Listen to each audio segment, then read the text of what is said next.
In order to win in chess, ideally you'd love to play opening moves unfamiliar to your opponent, and that's why I love delivering those opening videos for you where we have some hidden opening weapon unfamiliar by the majority of the players. And because I'm going to share my personal analysis here and my personal novelties, your opponents are going to be crushed for sure. Therefore, I'm definitely sure that today's video is going to transform the way you play and is going to bring you a lot of great victories. So I can't wait to get right into this.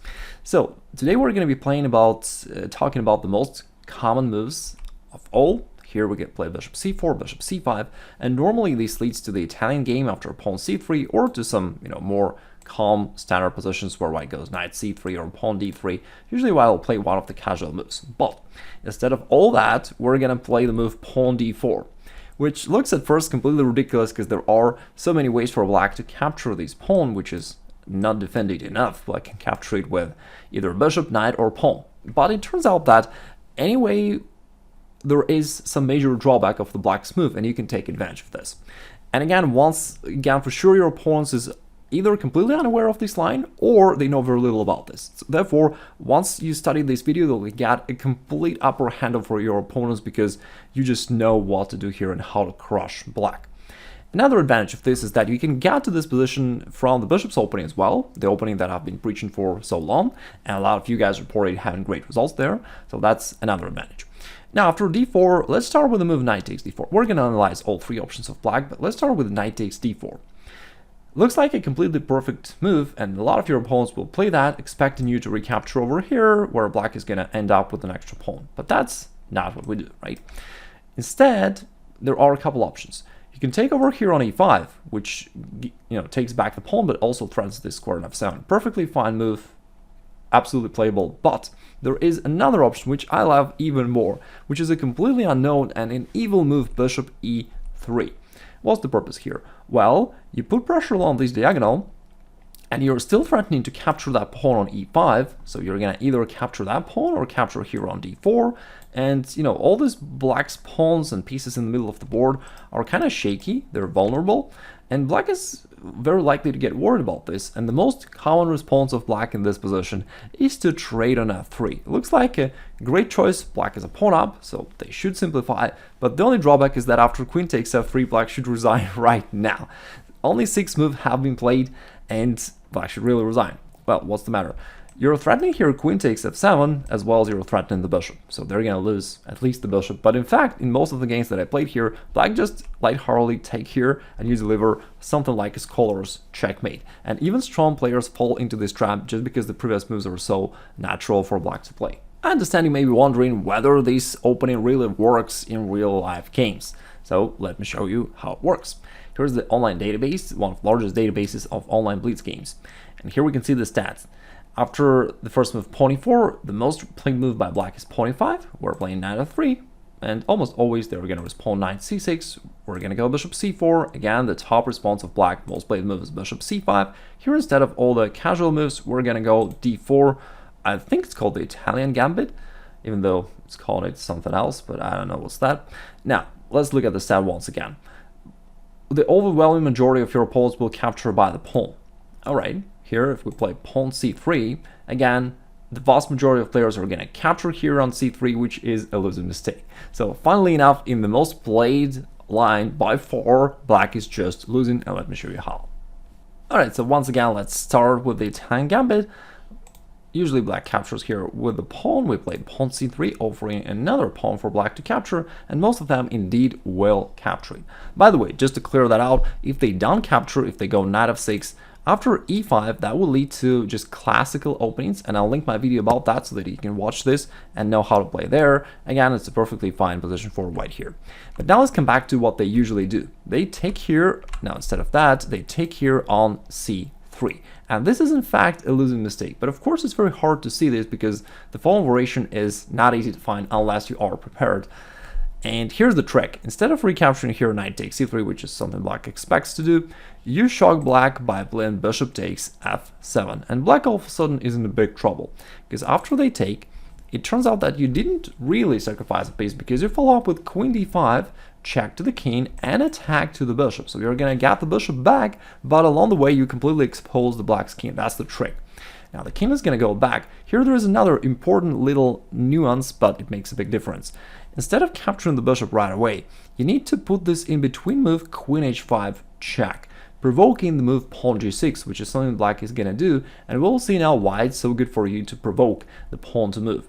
Only now you're going to capture this bishop on c5, and you can easily see that thanks to this pawn on g6, this entire diagonal is now getting exposed, and black is going to suffer, because now their pawn on c3 is going to be captured on the next move, either by the knight or the queen, and if they don't want that, and they capture on b2 themselves, then after bishop takes b2, you can perfectly see how black starts to struggle along this diagonal. You're having a dark square bishop without a counterpart, and the rook is weak. So basically here you're having a completely winning game for a couple of reasons. First of all, again, this weak diagonal. Secondly, the black's king got stuck in the middle of the board, and because it already made a couple of moves, it lost the right to castle, so it cannot castle anymore, and it's going to stay there in the center of the board, and you're going to attack it there. So everything's just wonderful. Let's just play out a couple more moves just to see how the game may turn out after that. Now after knight of6, let's say you just castle, it doesn't really matter. Your idea is just to finish your development, and then you're going to break through in the middle of the board with a move something like pawn e5, and you're going to crush black. Say they go pawn d6, you can play queen b5, keeping your queen active. If they play pawn a6, okay, you just play back queen b3, and the queen is still active along this diagonal, and it's also keeping an eye on the pawn so that the black's bishop has to stand there on a passive position and just guard the pawn. And yeah, again, you're just gonna finish your development, you know, knight d2, let's say, and at some point you're gonna break through and checkmate black's centralized king. For example, in this game we're analyzing here black played rook to f8, trying to somehow get the rook out of the danger. White played rook e1, preparing the central advancement. Black played queen e7, desperately trying to hold, but it's too late, pawn e5, and black is basically done. Now we're attacking along this file, and there is nothing black can do. Let's say if they take, you just take yourself, and now after take, rook take. In this particular case, black even loses the queen due to the pain, but even if that's not the case, you would just simply attack and checkmate the black's king very soon. Therefore, that's how you win here very easily right out of the opening. Now there is the final option that we gotta be prepared for. We already analyzed that taking here with the knight has a major drawback. It weakens the pawn on e5 and you can capture that, or you can play bishop e3, which is even possibly stronger in a real practical game, and you win. Now if instead they capture here with a pawn, we're gonna offer another gambit, pawn here, pawn c3, and in vast majority of the cases they're gonna go down this path, take here on c3, fail to bishop takes f7 tactics, and you're gonna crush them once again. Great. Now let's take this back. So the final option that you gotta be prepared for is what if they take here by the bishop. And before we dive into this variation, let me just show you real quick that you can also enter the exact same position from the bishop's opening, which is another great advantage because I know that many of you guys are playing the bishop's opening, following my previous videos about that. So let me show you how this can arise from the bishop's opening. Okay, so let me drop it all the way back to the storm position. And let's say you play the bishop's opening after bishop c4. Very often your opponents will just play symmetric move bishop c5. And at this position, you can still play similar pawn sacrifice, pawn d4. And if they capture it by the bishop, by the way, if they capture it by the pawn, and that older video that I published about the bishop's opening, I cover how you can win here. So if they capture by the bishop here, which is something that we're going to discuss today, you can play knight f3 right here. And from here, you're threatening to capture the bishop. It can't really go back because the knight is also attacking the pawn on e5. So pretty much all of your pawns will play here knight c6. And we're getting the exact same position once again. So that's how the bishop's opening can transpose into this Italian Gambit, which is great for you if you're playing the bishop's opening. And if not, why not to consider playing it? It's a great opening. All right, so what are we going to do here? First of all, we're going to grab the bishop here because it's great. You have the two bishops advantage. And after they recapture, you just castle. And you have here this position, like before we dive into the variations, let me just show you real quick the overall picture of the position and what are you going to do here. What is your plan here? Now, you sacrifice the pawn, but you got two very active bishops. This bishop is here, targeting potentially the black's king. This bishop on c1 is also very active. As soon as the black get their knight out, we're going to play bishop g5, putting that nasty pin, you know, to the knight. And it's going to help us a lot in our attack. So this bishop is also very active. In addition to that, we have a lot of open lines and diagonals. Moreover, we're going to play pawn f4 pretty soon, and it's going to make the whole black's position really, really shaky, because first it's going to undermine this pawn and this knight on d4 as well. So black can lose on the right there, but also this pawn to f4 push opens up the line for the rook, so it can join the attack together with the bishop, and you can easily see how it's going to get deadly for black real quick. That's how, just sacrificing one little pawn, you get a lot as a compensation, and it's definitely easier to play this position as white because you're just attacking and black has to think hard and find a way to cope with your attack. Alright, now what are you going to do more practically? Let me first remove all these arrows from here. Okay. So normally, your idea is either to play bishop g5 if possible, right now it's controlled by the queen, or to play pawn f4. So, and you're going to play one of these two moves. For example, if black delayed development of their knight, which is the move which they will normally play, but if they don't, if let's say they delay this and play pawn d6, then you start, then bishop g5 is not an option, black can capture it, but you can start with pawn f4, and you execute this great attack along the f-file together with the bishop, and yeah, you just have a great game here. I'm not saying that you're winning here, but you have a great compensation for your pawn, so definitely you can play this. Now let's take this back. If they go knight f6 here instead, which is the main response, then you go bishop g5, put in this pin. And it also sets a really hidden and evil trap. Here's the trap. Black will be annoyed by this pin most likely, so they're gonna play pawn h6, and you keep the pin, you play bishop to h4, and on the next move you're still threatening pawn f4. Similarly, you want to blow up the black's position in the center of the board and open up all the lines and start your attack. Black is going to get worried about this, and very often they play pawn g5. It's in fact, I think, the most played move by black here, pawn g5. And the black's calculation is very simple. We're going to attack the bishop and prevent this f4 move potentially, so that the bishop has to move.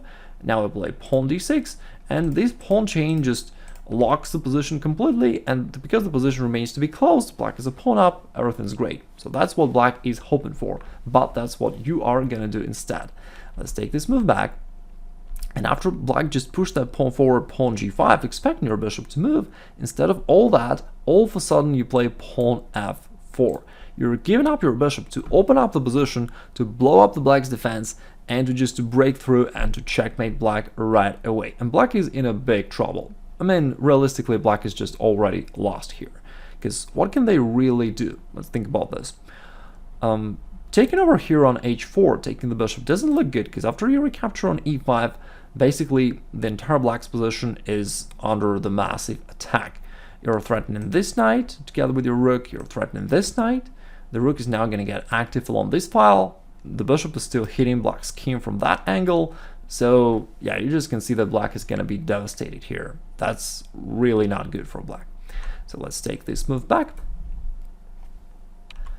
That's why most of your opponents will try to keep the position closed, and instead of taking the bishop right here, they're going to take this pawn, still trying to keep it closed. But you're going to break through once again, this time sacrificing the rook. Really beautiful variation, by the way.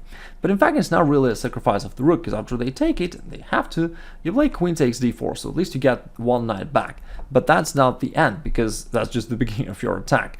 Now black's knight on f6 is in big trouble. It's under the dual pin. I don't know if such a chess term exists, dual pin, but I hope it does. Now you're pinning it down to the queen along this diagonal and down to the rook along this diagonal. So the knight for sure 200% cannot move, because black is gonna lose a lot of material. But if the knight doesn't move, you're gonna take it. That's it. Sometimes they try to play c5, trying to deflect your queen from this diagonal, but you can just stay cool and play queen c3, keep the queen on the same diagonal, and on the next move, no matter what, you're gonna take this knight by your bishop, and you'll get a material advantage. From there, the bishop is gonna attack, you know, the queen here, the rook here. The black's king is also completely exposed in the middle of the board, so that is absolutely winning for white here. And that's how you can see how in this variation you can win basically. Whatever black does, according to statistics, most played moves by black are just destroyed by you. If you haven't seen my video about the bishop's opening, I would definitely recommend that you do so, because again, this opening can arise from the bishop's opening, so these two complement each other really well. Also, you may check out my free masterclass to elevate your chess level overall. Have a great rest of the day. Take care.